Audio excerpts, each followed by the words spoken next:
Good evening! Hi, I'm Verna. And I'm Tracy. And welcome to Bonfire Night. Tumuli, wini-welcome po namin lahat ng mga pastor, mga primary leaders, mga disciples, mga magulang. And kung first time mo dito, welcome sa Bonfire Night. Wini-welcome din po namin ang aming mga ka-Bonfire Night na nanonood sa iba't ibang bansa. So bago tayo magsimula, panoorin muna natin ang Bonfire Things to Remember.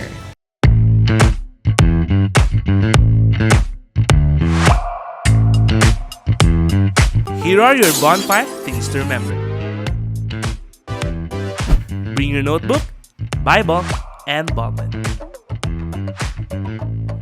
Open your heart to the message. Hashtag Puspus Yarn. No unnecessary activities while watching. Hashtag multitasker. Wag ganon. Focus on the message through our speakers. No? Kasi kung makikita natin, ang gaganda ng promise. Ang gaganda ng Hashtag promise. focus ka lang. Invite and tag your friends. Be a blessing. Hashtag friendship goals. Engage by sharing your thoughts and leave comments below. Respond to the message and take action. Oh, huwag kalimutan mga ka-bonfire ha. Paalam!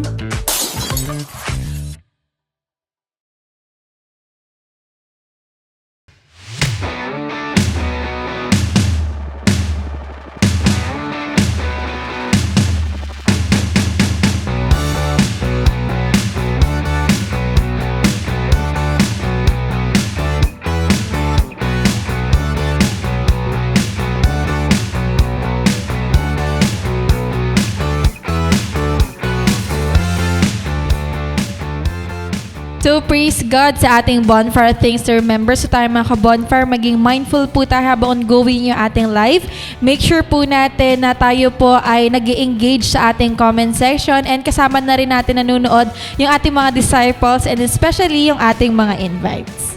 Amen to that. That's why let us all be excited. Kaya ni-encourage ko ang bawat isa na tayo po ay sama-samang tumayo at papurihan natin ang ating Panginoon together with our worship team sa pamamagitan ng isang awitin.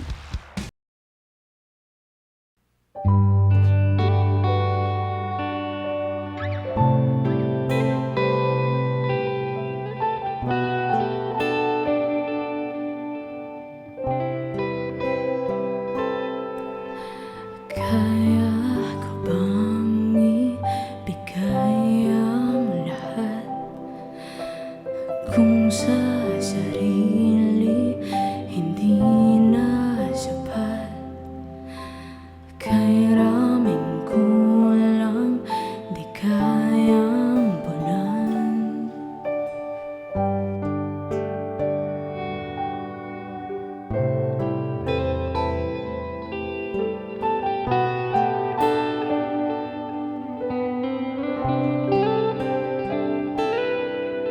Laging sinusubok ang pusong pagal, ngunit tumaapaw yung pagmamahal. Kay raming kulang ang iyong pinunan. Ngayon pa ba magdududa? Katapatan mo ay subok na. Ramdam ka sa ihip ng hangin. Tanaw ka sa bilyong mga tala. Liwanag ng buwan at araw ay patunay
krus ng pag-ibig na higit sa sapat.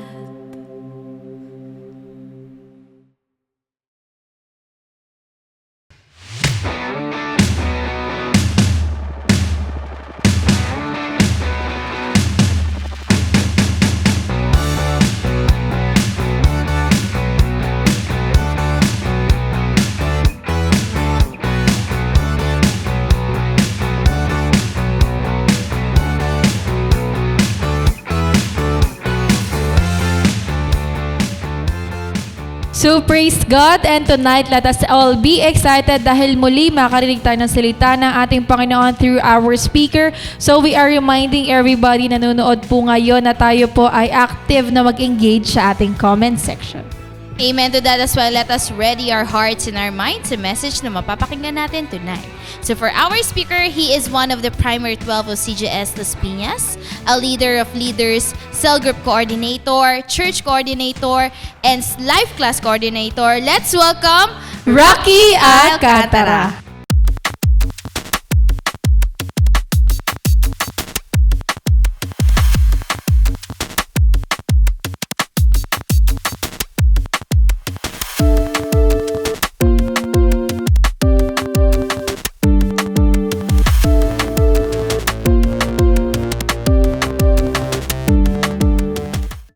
Good evening mga ka-bonfire. So welcome muli sa ating gawain every Friday na tayo ay patuloy na pinifeed ng salita ng Panginoon, ng kanyang wisdom upang patuloy tayong mahubog to become His disciples. So muli binabati ko ang lahat ng mga pastor, ang lahat ng mga primary, mga leaders at syempre mga disciples. Binabati ko din ang lahat ng mga bagong manonood sa lokal na Pilipinas or sa ibang bansa. Ayan. So welcome po sa atin sa bonfire. So before po tayo magsimula, tayo po ay manalangin.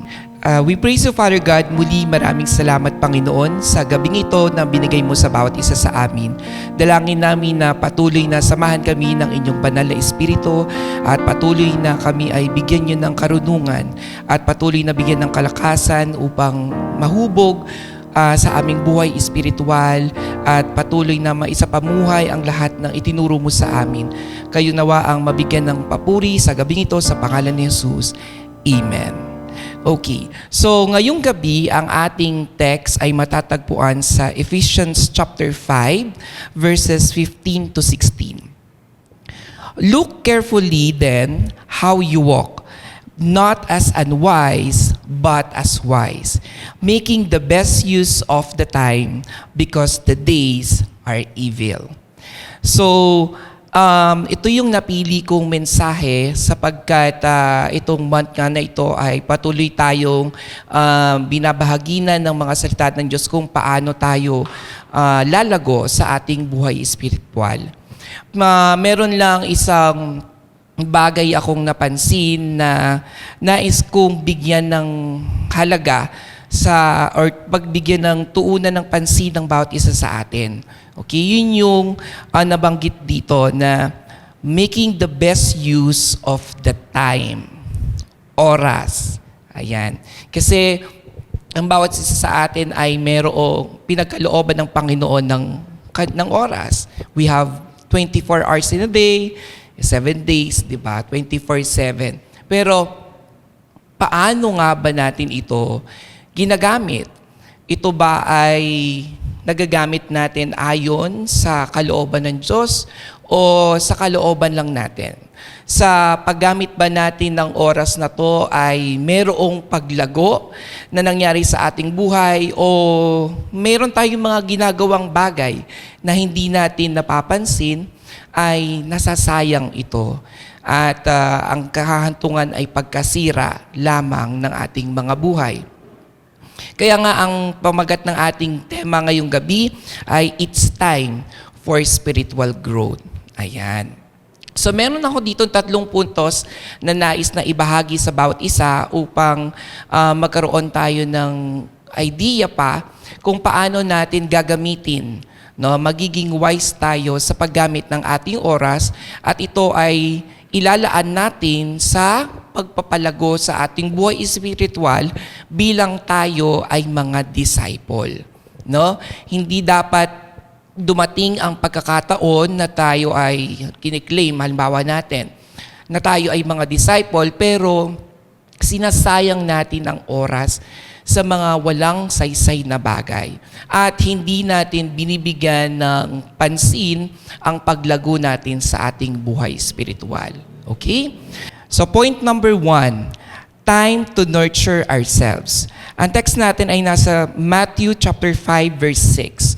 Blessed are those who hunger and thirst for righteousness, for they shall be satisfied. Ayan. So, kumusta ang iyong buhay spiritual? Ano ang mga ginagawa mo upang ikaw ay lumago sa aspetong ito?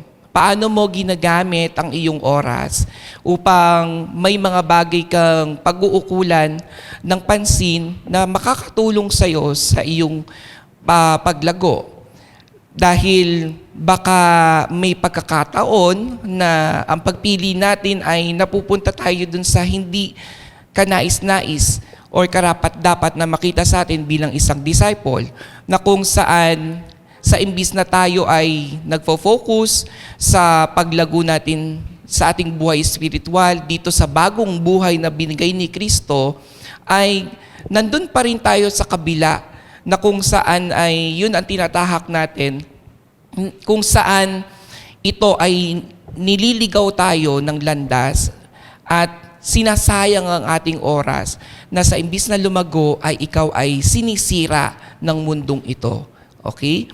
So, kailangan nating magkaroon ng solusyon sa mga aspetong yan. No? Ikaw man ay isang estudyante, ikaw man ay isang empleyado, no? Ikaw man ay isang tatay, nanay, no? Mga anak, kahit na anong aspeto or estado ng buhay mo o kalagayan ng buhay mo, ano man ang ginagawa mo, dapat ay meron kang maayos na pagmamanage ng iyong oras. Pero dito sa time to nurture ourselves ay kailangan nating makita kung ano ang mga problema ng bawat isa sa atin at ano ang solusyon natin. Okay? Una dyan ng mga problema natin is yung we're not setting priorities and goals. No? Napakahirap talaga kapag wala tayong priority sa buhay at wala tayong goal. Para tayong tumatakbo sa wala. No? And sayang naman ang oras. No? Dapat binibigyan natin siya ngayon ng solusyon na kung saan ay dapat na-identify natin talaga kung ano yung mga goal natin and priorities na dapat inuuna bilang isang disciple. And that is spiritual growth. That is on the top. No? Yun ang pinaka-prioridad natin na ginagawa ngayon. Yung ating pakikipagrelasyon sa Diyos at pagpapalago ng ating pananampalataya. May mga problema din tayo that sometimes, alam ko naman, no, na ang bawat isa sa atin ay may mga kanya-kanyang mga responsibilidad din, no? May mga estudyante na may mga school works, no, may mga empleyado na may mga responsibilities sa kanilang mga kumpanya, may mga nagbi-business, merong mga nanay na busy sa tahanan sa pag-aasikaso sa asawa at saka sa mga anak, may mga padre di pamilya na talagang may mga responsibilidad din na inaatinan, di ba? So, marami sa atin, may mga ganon. But then, ang sabi ko nga na problema is, we are spending too much time on a certain activities. Masyado na nating iginugugol ang sarili natin doon sa school. Alam ko naman, dapat, para magkaroon ka ng magandang grades, di ba? So that mag-give honor din tayo sa Panginoon with that. But then, yung iba kasi, napakaraming excuses na ginagamit ng school. They are spending too much time on the school na hindi na naman karapat-dapat. No? At ginagawa yung excuse so that hindi sila maglaan ng panahon for their spiritual growth. Yung iba, sasabihin they're too much busy with their work, no? na kung saan nakauwi na ng bahay, iniisip pa rin yung trabaho. Di ba? Or even the business owners, di ba? Sarado na ang pintuan ng kanilang business, but then iniisip pa rin nila to. Di ba? Na kung saan ay wala ng lugar sa isip nila at sa puso nila yung maglaan sila ng panahon para sa paglago spiritually. Di ba? So, dapat dito ay matuto tayo. With the solution, we need to manage our time effectively to ensure quality outcomes. No? Baka kailangan may mga bawasin ka, no? Na masyado mo nang niyayakap ang napakaraming responsibilidad na kung saan ay hindi naman talaga nakakatulong sa'yo sa pag-grow mo spiritually. Kaya nga kanina sabi ko, unahin natin yung spiritual and then the rest. 'Di ba? So, it's very important na nagiging wise tayo sa pagpili kung ano lang yung mga yayakapin natin at mga pagtutuunan natin ng pansin. Pero dapat pinaka-priority mo doon is yung iyong buhay spiritual. So we need to manage our time properly. No? May panahon ka para sa Lord, may panahon ka for your family, may panahon ka for your school or work or business, may panahon ka for your ministry, for your cell group, diba? And the rest, no? May panahon ka to serve God and serve people, diba? So it's very important na matuto tayo na magkaroon ng time management so that hindi masayang ang kada segundo, minuto o araw o linggo na sana ay lumago ka na. Okay. Meron pa dito is yung wasting time on unnecessary things. Naku, pagdating dito sa bagay na to, dito napapasok yan, yung mga unnecessary things na yan. Naglalaan tayo ng panahon sa mga bagay na to na hindi naman nakakatulong sa atin sa paglago. Maybe, binulag tayo ng kalaban at iniisip natin tuloy na ito ang magbibigay sa iyo ng kasiyahan, ng comfort, yan, napapamper ka dito sa mga bagay na to, pero hindi mo napapansin ay hinihigit ka nito, nagiging hindrance ito para lumago ka sana spiritually. Alam niyo pinakamatinding example dyan? Social media. 'Di ba? Paano mo ginagamit ang iyong social media? Alam ko dito sa CGS Philippines talagang matindi ang ating pagdi-disciple na we teach each disciple na ang ating mga social media, ang platform na yan, ay gamitin natin by spreading the good news. No? Na most of the content na nandyan sa timeline mo ay talagang Word of God, the cell groups, diba? The winning souls, more on like that. Pero, meron pa rin talagang lumulusot. No? Meron pa rin mga tao na to, they are spending too much time with browsing the internet, no? The internet, the Facebook, the TikTok, 'di ba? The YouTube, 'di ba? Napakarami pa ring mga activities or mga ganyang unnecessary things na hindi naman nakakatulong sa atin. And ang matindi pa doon with those browsing, no? Ang daming finifeed nito sa mind mo na toxicity, di ba? Mga toxic lang naman, no? Nakakapag-react ka tuloy sa mga bagay-bagay na wala naman kinalaman sa iyo, di ba? Na hindi mo napapansin ay nililinlang ka ng kalaban na yung panahon sana na nag-TikTok ka o nag-Facebook ka, sana binuklat mo na yung Bible mo at kumbaga ay yun ang iyong mas tinutukan. Hindi yung mas updated ka pa sa mga showbiz happenings o sa mga trend ngayon, pero hindi natin alam kung ano nang nangyari. Nasang book and chapter na ba tayo sa devotion, ano nang nangyari doon sa mga character doon, na kung saan ay meron tayong matututunan kung paano kumilos ang Panginoon sa buhay nila. 'Di ba? So, hindi ba mas magandang makita sa ating mga disciples? Alam niyo, nung bago pa lang kami talaga sa discipleship, and then lahat kami ay first time na sabay-sabay na lagi nagdi-devotions nung kaming mga primary. Wala kaming bukang bibig na pinag-uusapan kundi yung ano yung reflection namin doon sa aming nabasa na devotion for today. And we're always looking forward sa susunod na kabanata, no, sa susunod na araw, na kung pwede nga lang buklatin na namin at basahin ahead, pero kailangan nga ay everyday ang pagbabasa, di ba? So, with that, nakakatuwa kasi iba yung pinag-uusapan ng mga visionary people, yung laman ng salita ng Diyos, di ba? Hindi yung lahat ng mga negatibong napapanood natin, yun ang pinag-uusapan natin, nasasayang tuloy. Diba? Sa imbis na may ginawa ka na for the kingdom of God, naging busy ka din katulad ng mga unbeliever. So, it's very important, no? For the solution is to eliminate those distractions and focus on activities that contribute to our personal and spiritual growth. Ayan. So dito sa CGS Philippines, napakarami na mga spiritual activities. No? We do have, meron tayong simbahay, meron tayong bonfire, no? Meron tayong cell group, no? Meron tayong discipleship training, meron tayong mga morning prayer, di ba, sa Zoom, meron ding face-to-face, sa inyong mga network, meron din yan.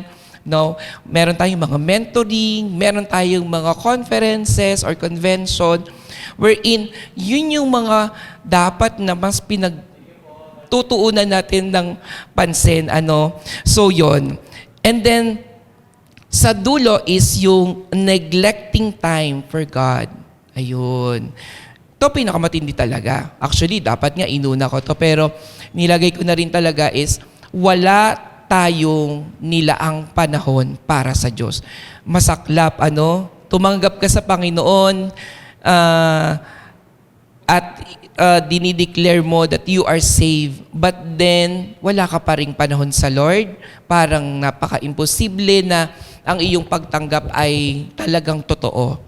No, it's very important for us dito sa bagong buhay na ibinigay sa atin ng Diyos ay talagang meron tayong panahon na inilalaan sa Kanya. No, a quality time. No, for the solution nga sabi, let us restore our relationship with God and dedicate quality time with Him. No, yan ang number one na aayusin natin talaga yung ating relationship with the Lord. That's why it's very important na meron tayong quality time. No distractions, no cellphones, walang ingay, walang mga tao sa paligid mo. It's just you and the Lord. No? Wala kang iniisip na problema o anumang activities na to do for the day. No? Hindi mo iniisip yung kundi iniisip mo yung kung paano magkakaroon ng magandang, pakikipag-usap sa Panginoon sa araw na to. No? Alam ko, ang bawat isa sa atin may ganong kagustuhan to have a quality time with our family, no, with our loved ones, and ayaw nyo na merong mga umi-eksena sa inyong quality time. Ganon din for the Lord. Dapat nirirespeto natin yung time na yon. That's why sabi ko nga, dapat nandun yung i-dedicate natin, i-devote natin yung time na yon only for the Lord. No? That's why it's very important na merong isang oras sa isang araw talaga na para sa Lord lang talaga. No? So, with this, ang bawat isa sa atin ay talagang dapat, sabi nga dun sa verse natin kanina, meron tayong kauhawan for righteousness. And dito sa righteousness, spiritual growth ay laging kaakibat, laging kasama. No? So, for number one, we must value time by using it wisely to nurture ourselves spiritually. Spending quality time with God should always be our top priority. Ayan. Okay. So, dadako tayo sa point number 2. Sa point number 2, pagdating sa oras pa rin, ay yung tinatawag na time to practice our faith.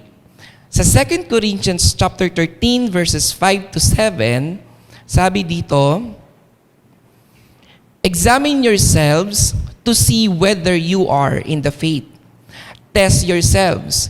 Or do you not realize this about yourselves, that Jesus Christ is in you? Unless indeed you fail to meet the test. I hope you will find that we have not failed the test, but we pray to God that you may not do wrong. Not that we may appear to have met the test, but that you may do what is right, though we may seem to have failed. Yan. And yung isa pa is sa James chapter 2, verse 26, a genuine living faith isn't merely an intellectual belief, but is a demonstrated through actions and good deeds. Ayan. So meron, alam ko ang bawat isa sa atin ay may mga foundations, no, ng Word of God through our devotions, na marami na tayong nalalaman. Pero ang sabi nga, living faith is not merely an intellectual belief, but is demonstrated through actions and good deeds. We need to practice our faith para mas lalo tayong lumago sa ating buhay espiritual. Kailangan natin siyang i-practice. Hindi pwedeng alam mo lang. Hindi pwedeng dunong lang o karunungan lang. Kailangan isinasa pamuhay. Inia-apply, no? And for every day, no, for our daily basis, sa ating daily life, no, pamumuhay, sa ating mga lifestyle, ay nandun talaga yung dapat ay, kumbaga, nagpapasailalim tayo sa kautusan ng Panginoon. No? Na talagang bantay na bantay mo ang sarili mo. You always consider all your ways. Paano ka magsalita, paano ka kumilos, anong prioridad mong gagawin for this day. It should be reflected, no? Yung ating faith, yung ating natutunan sa Word of God. So that talagang makikita na, kasi by living yung Word na natutunan mo, ay talagang makikita mo na nag-grow ka. But meron ditong dalawang instances o pagkakataon sa buhay natin na pinakamatindi na pwede kang mag-grow. No? Pag-usapan natin itong mga opportunity to grow na to. Ang una is yung mga problem. No? Lahat ng tao mayroong problema. Kahit nga maliit na bata, meron siyang iniisip na problema. Di ba? So, lahat tayo, any age, kahit na ikaw ay, sabi ko nga, estudyante, working, mga nanay or tatay, di ba? O lolo at lola, meron tayong kanya-kanyang mga problema. No? Sabi nga, a problem is a specific issue or difficulty that needs to be addressed or resolved. No? Kaya, nandyan na yan, yung mga daily natin na mga issues and concerns. Yan yung mga pinoproblema natin. No? Sa bawat araw, hindi pwedeng wala kang iriresolba at susolusyonan ng mga bagay. No? Pero, ang nagiging problema natin sa mga problemang ito, ini-exclude natin ang Lord. No? We exclude God from these situations and try to solve them on our own. No? But this approach does not help us grow spiritually. Di ba?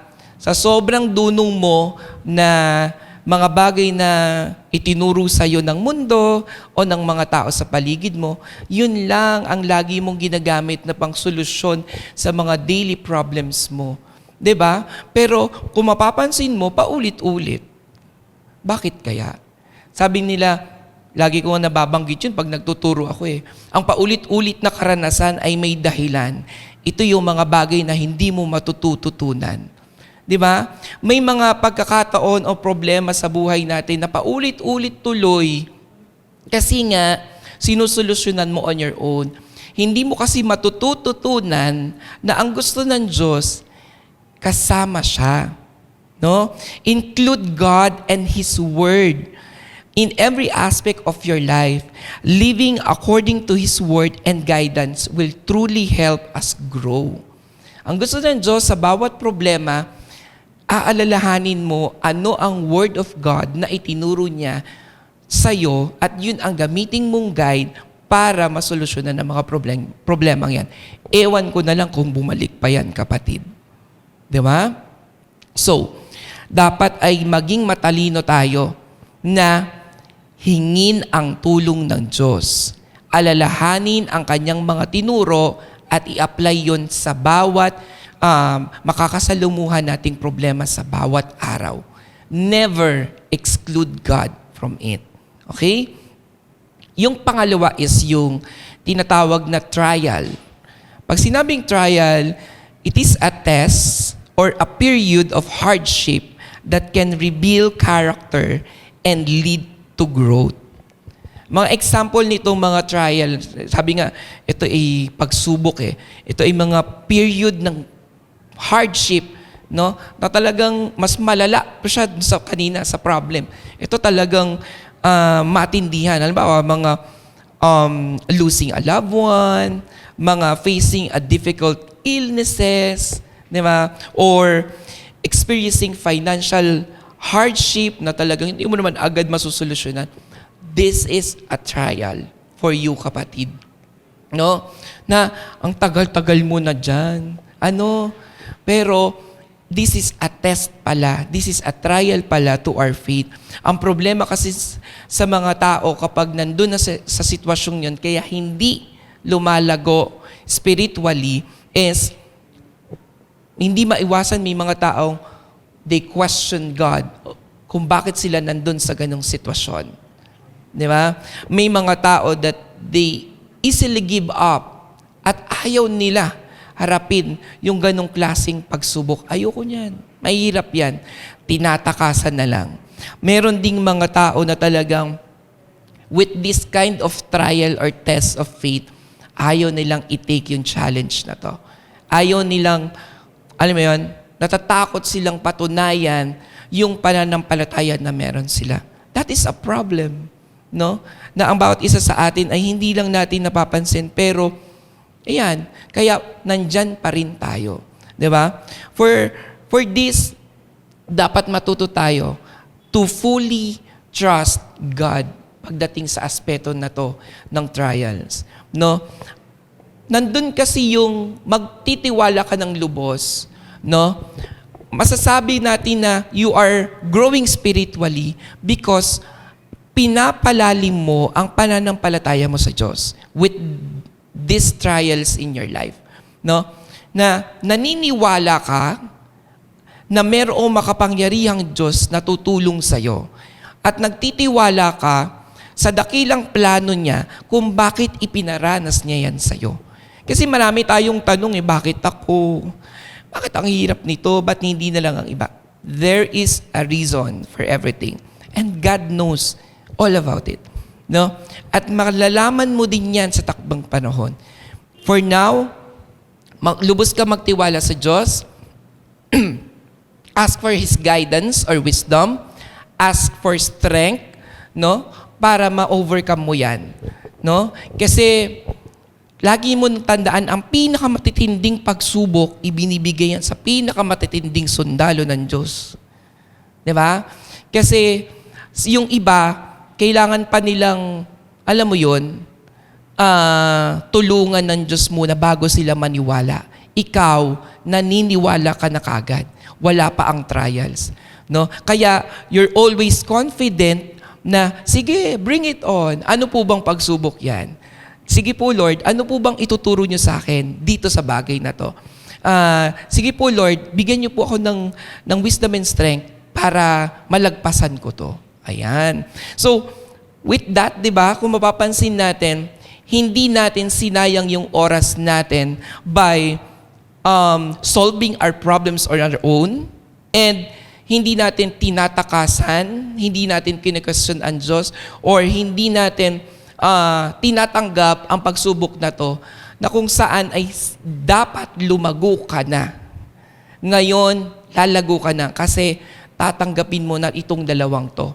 No? I-embrace mo to and alam mo na dito lalago ka spiritually. Okay? So, we must ensure we embrace every opportunity that God has planned for us. No? Every problem and trials are a blessing in disguise. No? And remember, you're not going to do it just to meet the test, but to make sure that you do it right. Okay? Yan, sabi nung verse kanina. Now, dadako tayo sa point number 3. It's all about time to serve God and other. On Matthew chapter 25 verses 35 to 40, "For I was hungry, and you gave me food. I was thirsty, and you gave me drink. I was a stranger, and you welcomed me. I was naked, and you clothed me. I was sick, and you visited me. I was in prison, and you came to me." Then the righteous will answer him, saying, "Lord, when did we see you hungry and feed you, or thirsty and give you drink? And when did we see you a stranger and welcome you, or naked and clothe you? And when did we see you sick or in prison and visit you?" And the king will answer them, "Truly I say to you, as you did it to one of the least of these my brothers, you did it to me." Diba? And another verse is on Philippians chapter 2, verses 3 to 4. "Do nothing out of selfish ambition or vain conceit. Rather, in humility, value others above ourselves, not looking to your own interest, but each of you to the interest of the others." Sino ang pinagsisilbihan ko? No? Nandun pa rin ba tayo sa panahon na tayo ay naglilingkod sa ating sarili? Nandun ka pa rin ba sa panahon, sa oras na ginugugol mo ang lahat para ipamper lang ang sarili mo? Lahat ng bagay na ginagawa mo is for your own interest. 'Di ba? Or ginugugol mo ito sa ibang tao na kung saan ay may mga bagay na may pagkakataon na hindi nakakapagdulot ng maganda sa atin. 'Di ba? Or may mga activities nga, gaya ng sabi ko kanina, na kung saan ay wala namang saysay at hindi nakakatulong sa ating paglago. Sino ang pinagsisilbihan mo? Very important dito sa bagong buhay na binigay sa atin, na maliwanag sa atin ang pagtanggap natin sa Panginoong Hesus, no, bilang Lord, no? Tawag tayo ng Lord, Lord, Panginoon, Panginoon. Pero pagdating sa pagsaserve, hindi natin siya ginagawa. No? Meron tayong mga karakter na kung saan ay nagagawa natin siya sa iba, no? Sa mga tao, sa mga sitwasyon, no? Sa mga pagkakataon na hinihiling ito sa iyo. Lumalabas itong mga karakter na to, pero pagdating sa Diyos, hirap na hirap tayo. Una, dedication. Pag sinabing dedication, it focuses on commitment to a specific task, purpose, or goal. Diba? Dinededicate natin yung sarili natin doon. It implies a willingness to devote significant time and energy to something because sa palagay mo, yun ang importante. Yun ang mahalaga. Kung saan mo ginugugol ang oras mo ngayon at ang lakas mo, kapatid, yan ang mahalaga sa iyo. Kaya, makikita, importante pala sa iyo ang iyong cellphone. Kaya pala kamukha mo na yung logo ng Facebook na laging nakayuko. Di ba? Mas importante pala sa iyo yung bisyo mo, na kung saan ay iniisip mong ito ang nakakapagpatanggal ng stress ko Di ba? Dito ako nakakakita ng kapayapaan at kapahingahan. Ay, talaga ba? Di ba? May mga activities ka na kung saan ay talagang sobra ang dedication mo dyan, kapatid. pero hindi naman nakakatulong sa iyong paglago sa iyong buhay spiritual. Na doon sa pag-dedicate mo doon sa taong yon o sa bagay na yon, no, ay hindi, ito yung naging dahilan kung bakit naiwaksi ka or nai-divert ka na kung saan dapat nandito ka at nagsaserve sa Lord. Na ginugugol mo na dapat ang oras mo at buhay mo sa Panginoon na nagbigay sa iyo ng kaligtasan at ng bagong buhay. We often commit ourselves to selfish desires, goals, and purposes. Dapat ayusin natin, kapatid. Dapat we live a purposeful life by committing ourselves to God, serving Him through helping others. Kasi sabi nga dun sa verse kanina, no, na nagtataka sila kung paano nangyari na binigyan ko ng pagkain ng Diyos, pinainom ko siya nung nauuhaw, dinalaw ko siya nung may sakit siya, na dinamitan ko siya nung wala. Paano nangyari yon? 'Di ba? And that is by serving others. Kung ano ang ginawa mo sa kapwa mo, you serve God. Ginawa mo na rin yun sa Panginoon. Pero ano ang ginagawa natin? Anong ginagawa mo? Yung pangalawa dyan is yung tinatawag na devotion. Pag sinabing devotion, mas matindi ata to eh. It implies a strong love, loyalty, and often emotional attachment to a person, cause, or belief. O, di ba?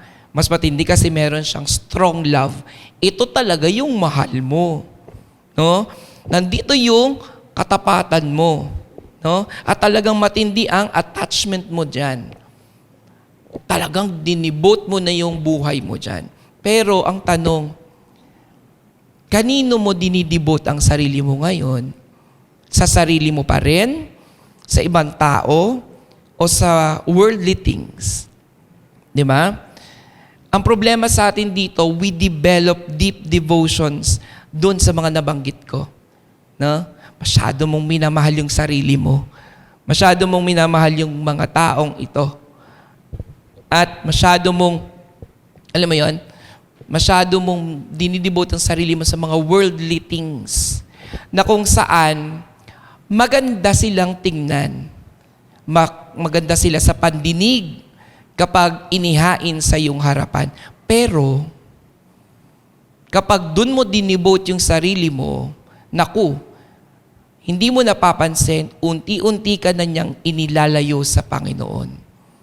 Oo, sabihin natin na sa pamantayan ng mundo ay mukhang aangat ka dyan.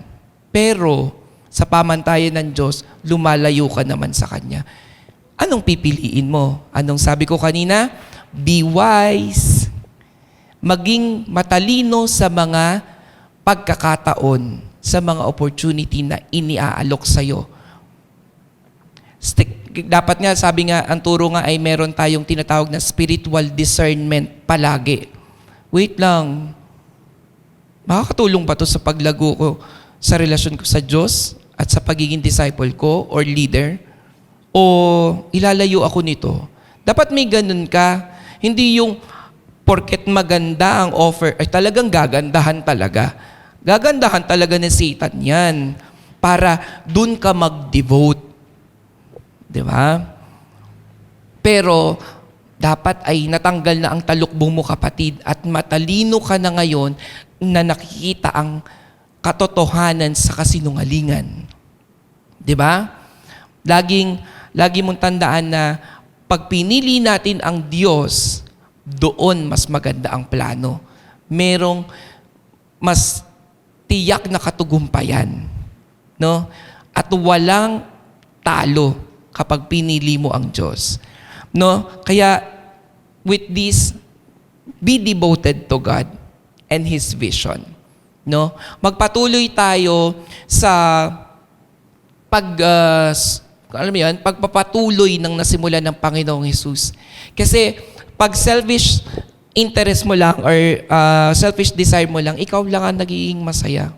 Dito, kapag nag-serve ka sa Panginoon by helping other people, no, to know God, to restore their relationship, to have salvation, and matulungan natin sila na magkaroon ng transformation sa kanilang buhay, iba ang kagalakan na nararamdaman natin. And we leave a legacy dito sa mundong to.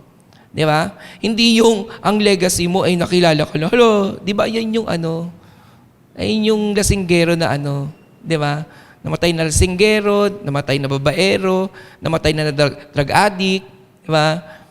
Hindi ganun kundi yung, ay, grabe, ang daming natulungan niya na buhay, no? Sa pagtsatsaga niya, sa pagbabahagi ng salita ng Diyos, ang daming mga kabataan, ang daming mga kananayan, katatayan, ang natulungan niyan. Kaya nabago ang mga buhay nila at ngayon, nagbabago na rin ang buhay yung mga taong yun. No? Tinutulungan din ng iba. So, walang talo in serving God and other people. No? And with that, merong spiritual growth na nangyayari. Ang sabi nga, multiply. No? I-multiply mo ang sarili mo. Sa discipleship, if we spend time wisely, no, by doing the vision, we multiply ourselves. At yun ang growth. Mas growth yun, di ba? Hindi yung nag-isa ka lang nag-grow, kundi dumami ka. Dumami ang mga disciple ng Panginoong Hesus through you. Di ba? Mas matatawag natin yan talagang paglago. Kasi naging fruitful ka At yung mga fruit mo pagdating ng araw, magwi-win din, magdi-disciple din, at magpuproduce din ng mga disciples and leaders. Di ba? So, with that, ang spiritual growth mo, hindi lang natapos sa'yo. No? Naisalin mo pa sa iba. No? Nag-leave ka ng legacy for them. Di ba? So, mas nakakatuwa yun. Di ba? So, we must spend our time wisely, focusing on things that benefit not only ourselves, but also others by helping them to know God and grow spiritually. True spiritual growth happens when we multiply ourselves by making disciples and assisting them in transforming their lives. Ayan. Kaya nga, para sa akin, gusto kong ibahagi ang mensahe na yan so that ang bawat isa sa atin ay maging matalino sa paggamit ng oras na kung saan ay sisikapin natin na walang masasayang segundo, minuto, araw, linggo, buwan o taon na kung saan ay napunta ka lang sa, alam mo yon, walang mga saysay na bagay. Kundi naging matalino kang piliin na in-nurture ang sarili mo, no? To practice your faith and to serve God and His people, no? So that mas lalo nating maranasan ang tunay na paglago spiritual. For the conclusion, be a wise disciple who knows how to use time properly. Never waste any opportunity to grow, develop, and be fruitful. Yes, the days are evil now, but do not let yourself be influenced by them. Instead, continue to focus on spiritual matters, nurturing growth, and living in righteousness. So yun lang mga kapatid, no? Maraming salamat sa pagsama sa akin ngayong gabi sa mensaheng ito na binahagi sa atin ng Panginoon. So sa oras na to ako ay nagpapasalamat din, no, kay na Pastor Rami, kay Pastor Adel, sa Bonfire Admin for giving me the opportunity, syempre, to share the Word of God sa bawat isa sa atin. And I hope na ang bawat isa sa atin ay na-bless with this message. So tayo po ay dadako sa ating closing prayer.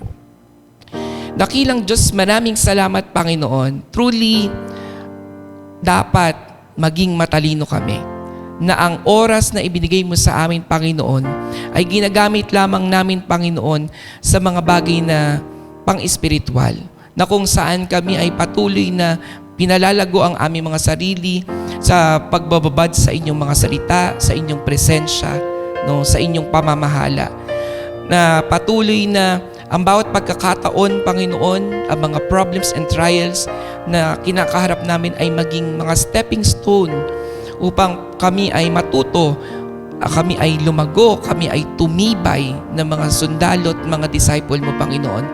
At patuloy na Gamitin namin ang oras na to, Panginoon, upang ibahagi ang inyong mga salita, upang mas marami pa ang maligtas, marami pa ang lumago din sa kanilang mga buhay spiritual.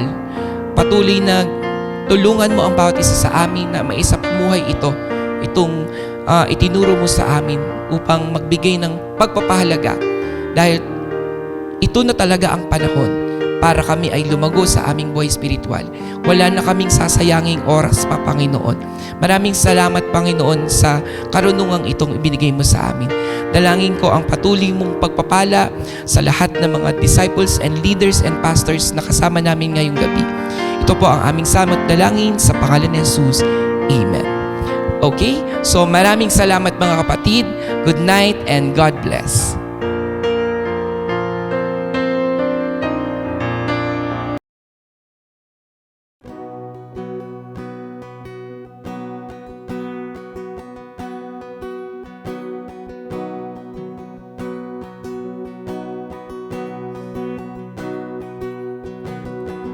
In the quiet, in the stillness, I know that you are God.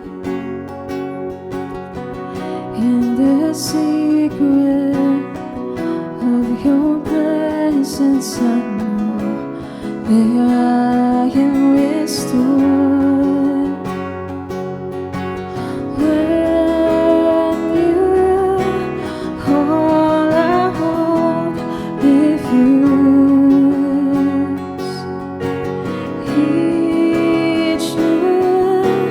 Day again, I choose.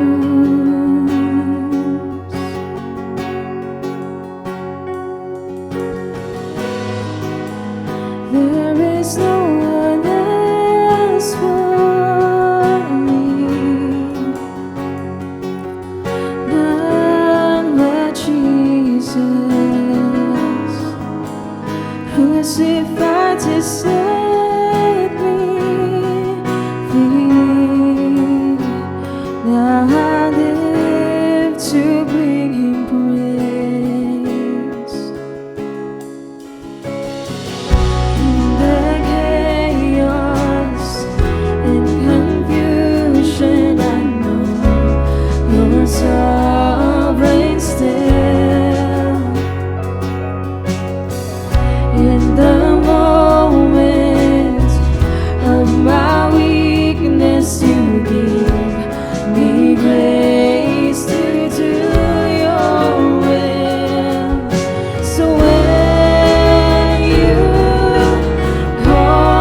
God and thank you po Kuya Rock sa message na hinatid niyo po sa bawat isa sa amin. And I know everyone also gain a learnings. That's why we encourage everyone na patuloy niyo pong i-post ang inyong mga takeaway lines sa inyong mga social media sites using these hashtags.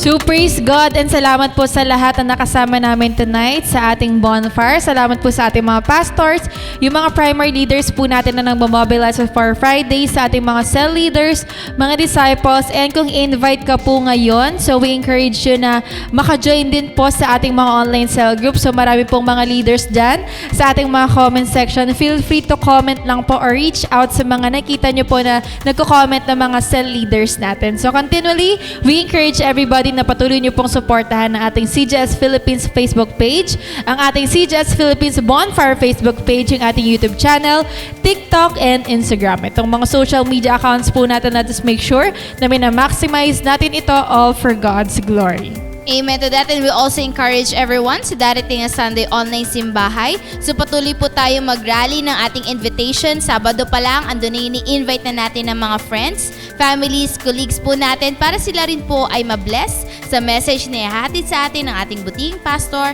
Pastor Hirami Henarius Jr. So, thank you and God bless!